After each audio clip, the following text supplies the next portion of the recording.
Good afternoon, and welcome to this third episode in 2025 of Governance Dialogues. For those of you who are new to the program, Governance Dialogues is a concept brought by Governance Center, which explores topical ideas in the world of governance or country-specific trends. And this episode, in fact, will be a marriage of these two ideas, meaning a topic and a specific geographic jurisdiction, which is Gulf countries and specifically in Saudi Arabia, where governance is quite active, working with companies across the spectrum, assisting on various governance risk and compliance priorities. And in this episode, we actually decided to delve in an issue that I believe has not really been addressed recently in a kind of comprehensive way, which is board remuneration. And board remuneration in Saudi Arabia, for those of you who don't know, has been subject to limitations until about 2 years ago. And subsequently there was a legal change where the $500,000 Saudi riyal, which is just about over $100,000 cap, was removed. And that has led to, I think, some interesting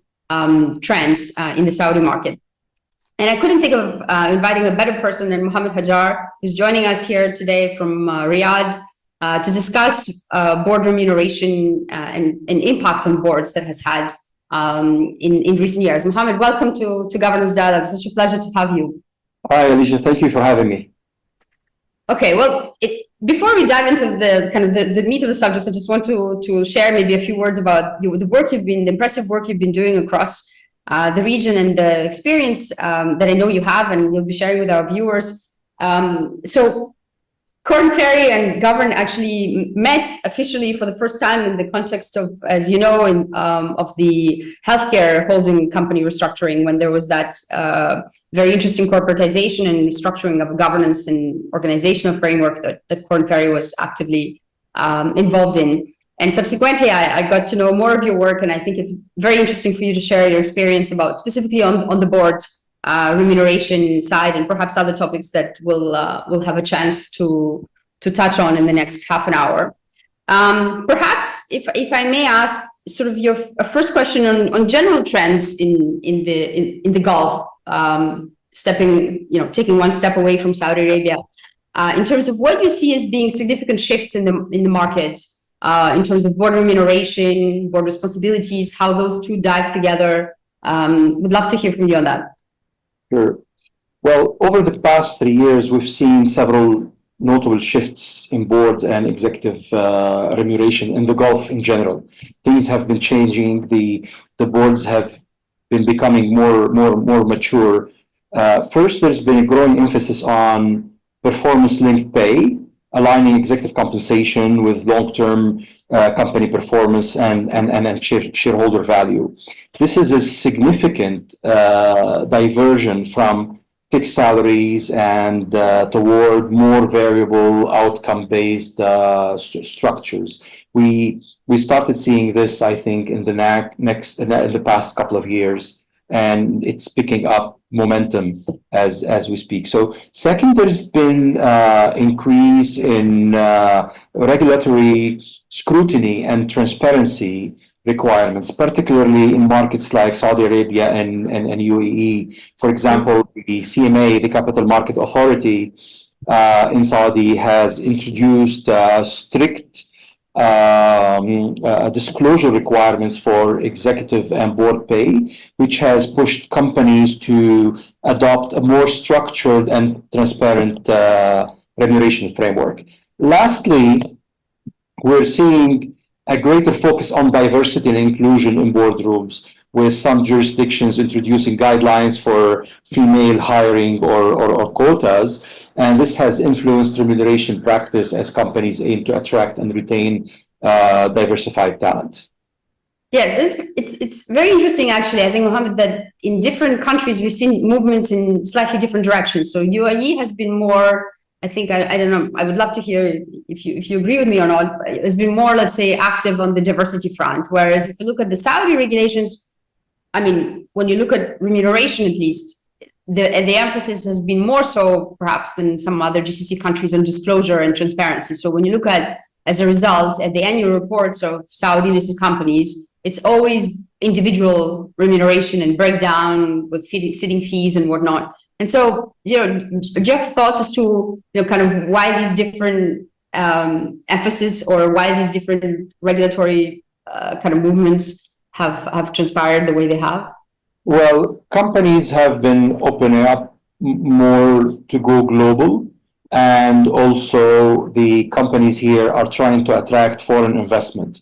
And when you attract foreign investment, you want to show that you have proper structure, transparent remuneration, and all of these best practices that we talk about. They have to be implemented. They cannot be just left on a piece of paper. And this is, and also another reason is that the private sector, right? And you have a lot of family businesses that are planning to go public in the next few years. For example, in Saudi Arabia, there are about 3,500 companies earmarked to go public in the next few years. So you can see a lot of transformation. You can see a lot of maturity and evolution toward a more mature boards and committees, and even at the organization structure, we're seeing more maturity. And so one interesting element that you were referring to is a little bit, let's say, external pressure, investor expectations, the entry of foreign investors with the liberalization of these markets. So when we look at remuneration figures, what is your sense of, how these stack up, and regionally, but also globally? That there are variances, as we know, across the GCC. If you look at, from our work, we see that in the UAE, first of all, there are more internal variances among companies in the UAE, but also the board remuneration tends to be higher, for example, than Saudi and other countries in relative terms. And so just to hear your thoughts on kind of these variances and the pressures that investors are putting, and the impact that might be having. Yeah, so from a global perspective, executive and board compensation in the Gulf is increasingly aligning with responsibilities. It's not about just being a board member and this is how much you get. It's not a job, right? So more and more it's being aligned with responsibilities, but there's still room for improvements. I don't think we are there yet. The regulated sectors like banking and insurance, we've seen stronger push toward risk-adjusted remuneration, where pay is tied not just to financial performance, but also to risk management and compliance outcomes. This is in line with global best practices, particularly post-financial crisis reforms. So I think banks and insurance companies are somewhat closer to what you would see in Europe or in other parts of the world. However, compared to mature markets, the Gulf still lags in fully integrating ESG metrics into compensation structure. This is a new topic. Companies are still trying to find out what to do about it, how to incorporate it, etc. Overall, the alignment is improving, but there's a need for more robust frameworks to ensure compensation truly reflects the complexity and accountability of these roles. It's true, and I think it's very clear that through our work that this whole concept of board being an honorary sort of position is changing, and changing not necessarily through limits, because as we know, there's not really, most countries, Egypt is one outlier, but most countries in the region have not imposed sort of limits saying, after 3 terms, you're out. So it's kind of changing, I think, perhaps naturally, and there's some renewal of boards and rethinking of board responsibilities, and also, for regulated companies, I think it's pretty much a standard practice that everyone would have director insurance, right? Is that also your experience with the kind of like greater perception of liability in recent years? So look, the boards are asked to take more risks and be part of the shaping of the results of the company. Remember that a few years ago, the maturity of the organizations were not there. There were only few Aramcos and Sabics and a few companies like that. So the private sector is kind of catching up with those mature companies. And in the past 4 or 5 years, we've seen a lot of executives who have been hired from mature companies like Aramco, like SABIC, like and a few others. And those, they brought their experience with them, and they are trying to instill their sense of, if you want, order, structure, risk management, even in government, believe it or not. There are several initiatives that are run by ex-Aramco. And we all know that Aramco is very strong in policies, in structures, and so it's natural that they bring with them what they have been used to. And I think it's also a little bit unique, because if you look at other markets, it's always sort of the listed companies that would lead, not the legacy state-owned. So it is a little bit of a particular, perhaps Saudi phenomenon, where the old, let's say, the legacy champions, the state-owned champions, are actually at the forefront of some of this governance or other change. So that also is valid not only in remuneration, but I think when you look at subsidiary governance issues, because the companies have had such a long history of joint ventures and establishment of foreign subsidiaries and of footprints, not only locally. Yeah, so I think this is the only country, if not one of the few countries in the world, where the public sector is leading ahead of the private sectors. What the government is doing is phenomenal in terms of the transformation, in terms of the mindset, the strategies, the visions that they have. So, and all of this requires a new way of thinking. And in order to do that, you need proper governance. You need strong people. We are seeing changes at the board level, at the NRC level, at the different committees level, where more and more mature and well experienced people are being brought in. And jokingly, I tell our clients, you don't need to benchmark yourself against the rest of the world, because what you're doing here has not been done anywhere else. So we're doing things that are not done anywhere. Okay, we're moving very fast. We're using technology. We're using AI. We're using new way of business structure, getting into products that maybe nobody would have thought that Saudi Arabia would get into 4 or 5 years ago. So really,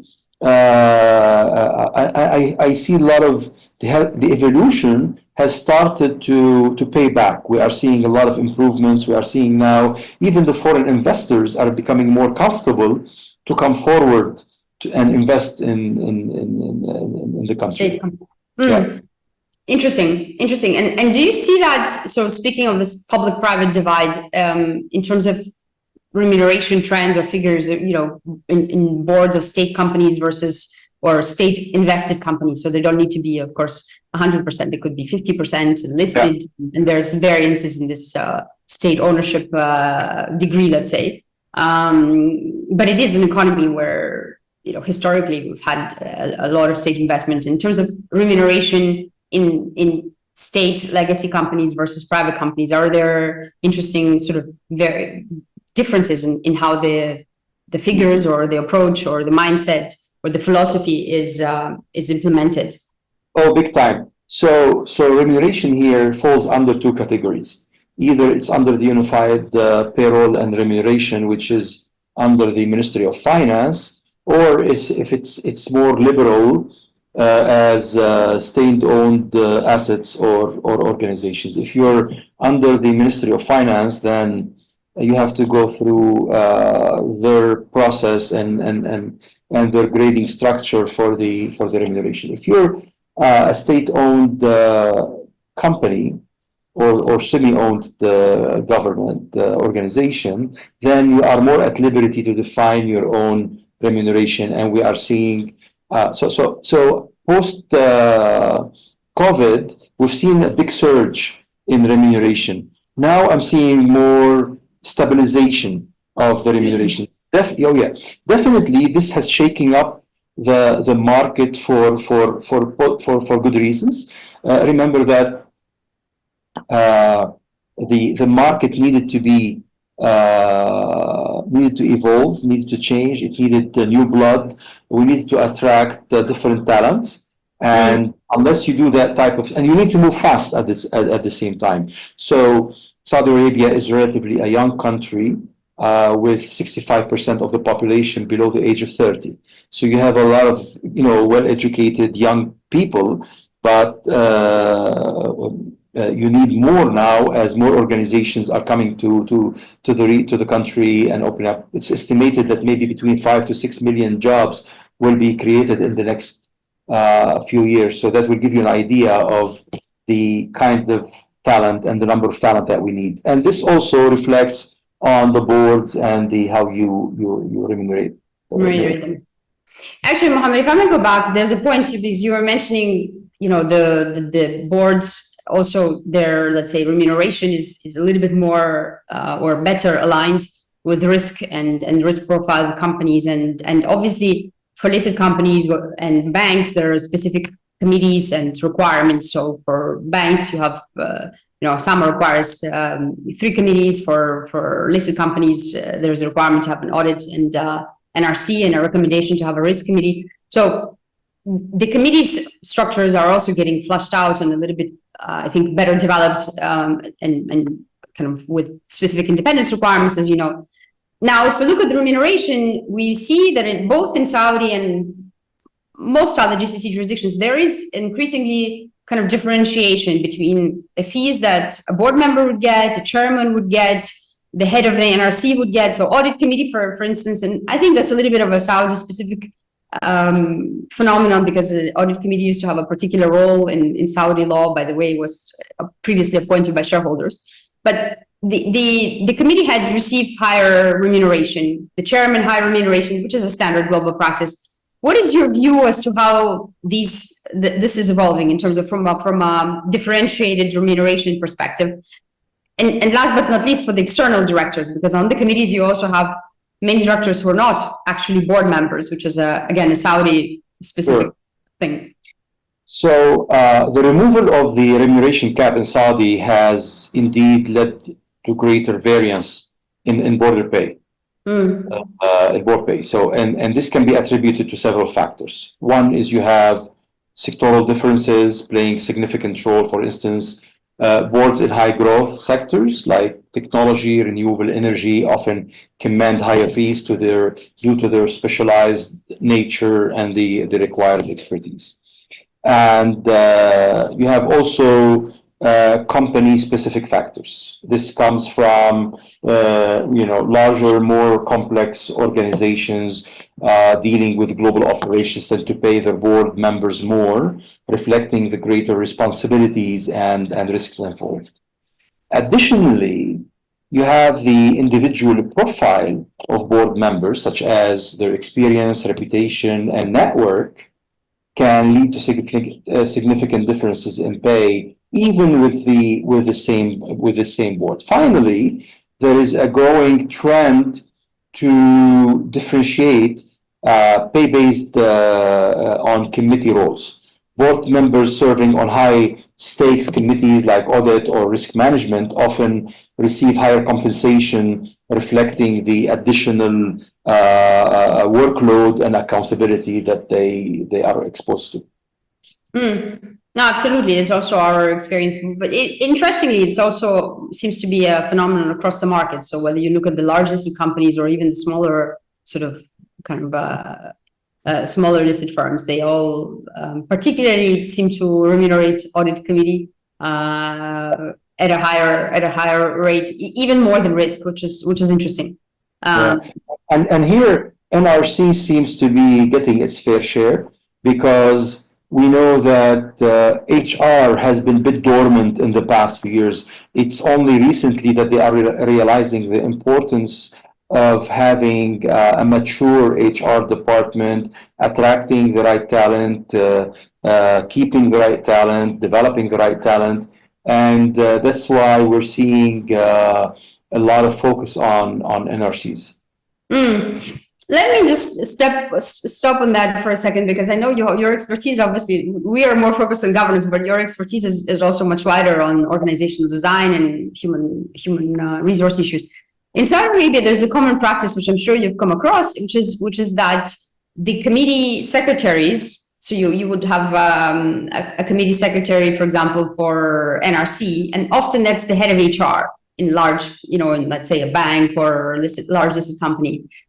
Now, I've had various conversations about that because obviously the pro of the approach is that a lot of people say that, well, if CRO is the secretary to the risk committee, he can take the best notes, he knows the regulatory requirements, etc. On the other hand, and I also subscribe to that latter approach, is that you have a conflict of interest because it's very much individual specific. So if your CRO, for example, wanted to hide a specific risk, he just doesn't bring it to the risk committee. So what the board gets fed is what they can digest.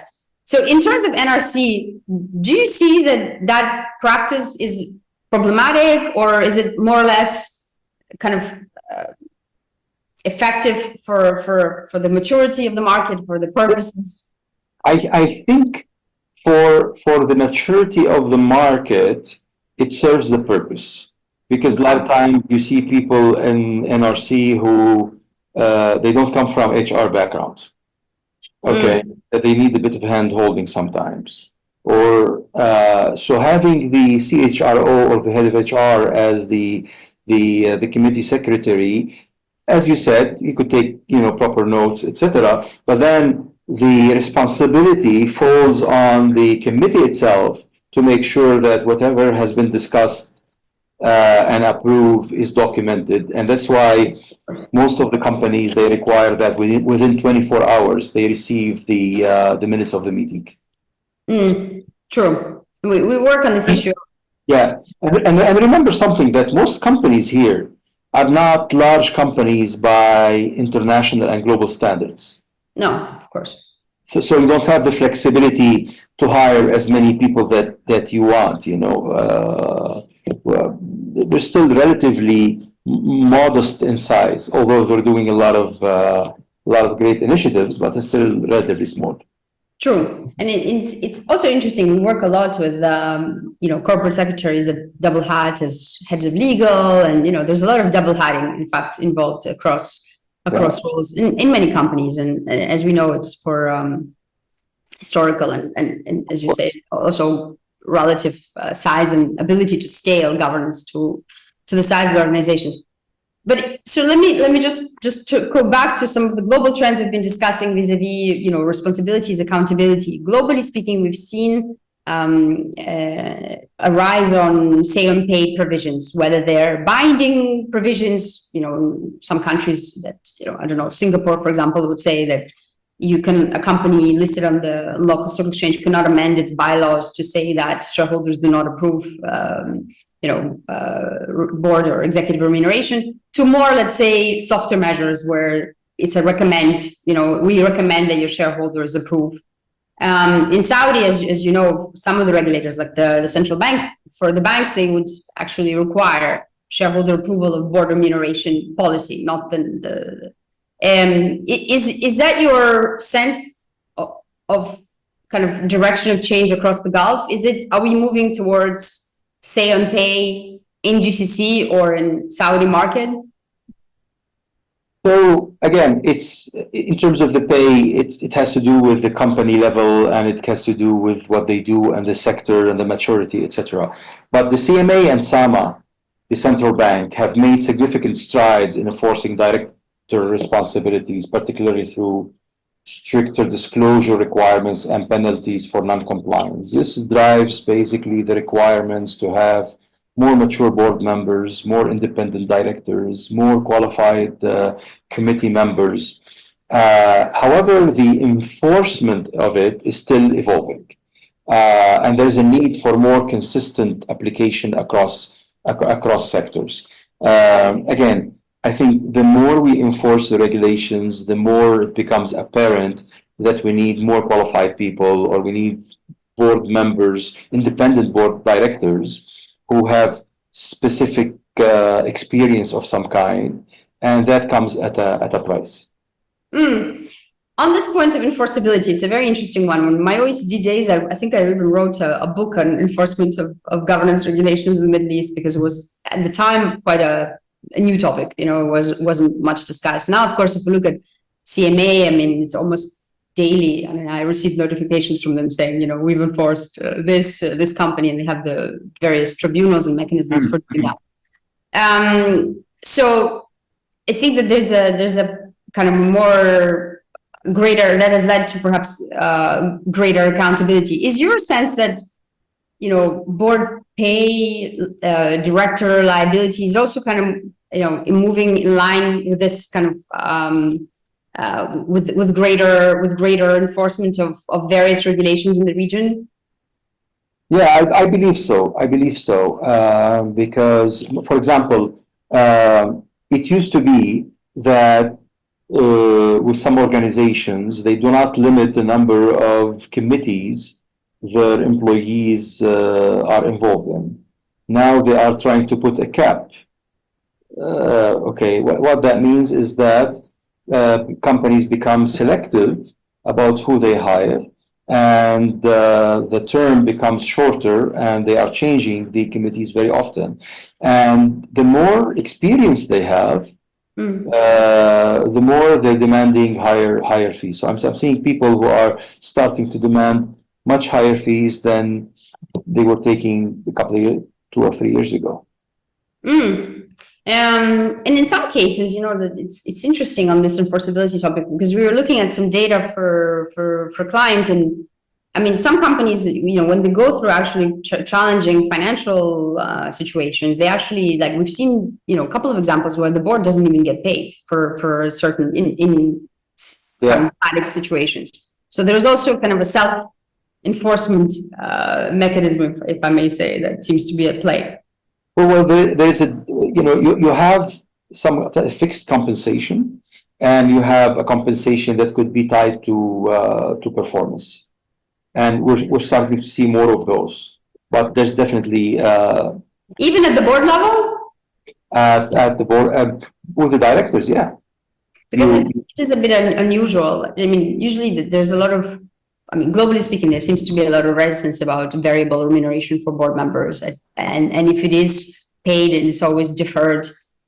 As for management, but even more so for directors. Is that what you're seeing, or perhaps if not? you're hiring independent directors, then you can expect to have a certain payment that is offered, and this is usually negotiated based on the stats of the person, the experience they have, the scarcity of the talent they bring. Okay, interesting. So I have lots of questions, but I'm just looking at the time and being conscious of time, trying to think. I think that one of the questions that was turning around my mind is around, what clients are actually asking you, what kind of questions, when I know you receive requests, a variety of requests, and one of them is, of course, for search of suitable board members, compensation, etc. So when particularly, let's just perhaps for the purpose of this discussion, limit ourselves to the remuneration of board members. Are clients asking you questions around, sitting fees, board fees, committee fees, whether the chairman should be paid more? Are there some specific kind of questions that would give us a sense of where the headspace is in this area? So questions are going in different directions, especially that the governance field is relatively new and still not very mature. So clients are increasingly asking about how to balance competitiveness with governance best practice. They want to attract top talent, but are also mindful of shareholder and regulatory expectations. So common questions include, how do we benchmark our board pay against regional and global peers? What's the right mix of fixed and variable compensation for board members? Or how can we incorporate ESG metrics in our remuneration framework? ESG is very new, and people are trying to figure out what it is and how to implement it and how to make use of it. What's the best way to structure pay for board committee members, especially for high stakes roles like audit or risk? There's also a lot of interest in long-term incentives for board members, particularly in family-owned businesses transitioning to more professional governance structure, especially that those family businesses that are planning to go to go IPO. I have couple of them now that we're working with them, and there's a bit of psychology that has to be played to get them comfortable with the transition. Imagine you've been making the decision by yourself for 30, 40 years, and now you're going to have partners who tell you can do this, you cannot do that, and then, you know, and for family business, it seems that cost and revenue is sacred and it's private and they don't want to tell anybody about it. And now all of a sudden you're exposed. Everyone will know about your financials. It takes a bit of a learning curve and a bit of evolution to become comfortable with that. Of course. You know, I spoke more on of the banking and insurance and listed company space, but equally these are very sizable companies and have their specific, you know, dynamics. Of course, the key benefits that they're perceiving is not through board remuneration, but still, it's interesting that they're asking these questions. Mohammed, thank you so much for your time. I think I have many more questions, but I think maybe perhaps it's good to end with, you know, this kind of you know, thinking of all the questions or the kind of directions of thought that companies are moving in the Saudi space, be they listed or banks or family, and the kinds of considerations that are currently in play when they think of board compensation. So I think it's really interesting. Thank you for your time and for sharing your. Thank you for having me, and always good to see you. And I'm sure we'll have a chance to talk more about remuneration and other leadership related topics on this channel. But for our viewers, thank you for joining us. I hope you enjoyed this conversation, and please tune in for future episodes of Governance Dialogues, and feel free to share our work. Thank you.